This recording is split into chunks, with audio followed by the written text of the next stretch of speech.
পদার্থবিজ্ঞান দ্বিতীয় পত্রে খাতা নষ্ট হয়েছে। কোঠা আন্দোলনের কারণেই খাতাগুলো নষ্ট হয়েছে। শিক্ষা বোর্ড, ঢাকা এডুকেশন শিক্ষা বোর্ড থেকে এই তথ্যগুলো আমরা ইতিমধ্যে পেয়েছি।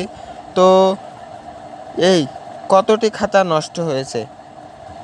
পদার্থবিজ্ঞান দ্বিতীয় পত্রে 92,442টি খাতা নষ্ট হয়েছে পদার্থবিজ্ঞান দ্বিতীয় পত্রে।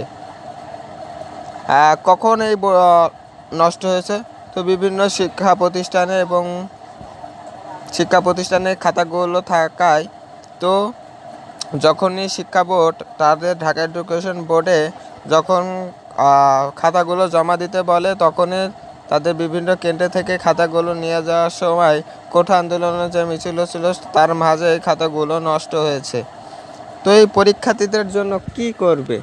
পরীক্ষার্থীদের জন্য কি দুঃসংবাদ? না, খুশির খবরও আবার দুঃসংবাদ বলাও চলে। কারণ হচ্ছে আপনাদের খাতা, আপনাদের রেজাল্ট কিভাবে দেবে? এই পরীক্ষার্থীদের কি রেজাল্ট আসবে না? হ্যাঁ, আসবে। তাদের একটা হয়তোবা আপনাদের একটা নির্দিষ্ট মার্ক দিয়ে দিবে, বা তাদের একটা গ্রেড আপনাদের দিয়ে দিতে পারে। তো আপনাদের সবাইকে একই দিবে। যাদের এই খাতাগুলো নষ্ট হয়েছে তাদের সবাইকে একই নাম্বার দিবে, সবারই একই গ্রেডই দিবে। তো এই বিষয়ে কোনো চিন্তা করার ধারণা নেই, করার দরকার নেই। তো যাদের খাতায় নষ্ট হোক না কেন, তো তারা চিন্তামুক্ত থাকবেন।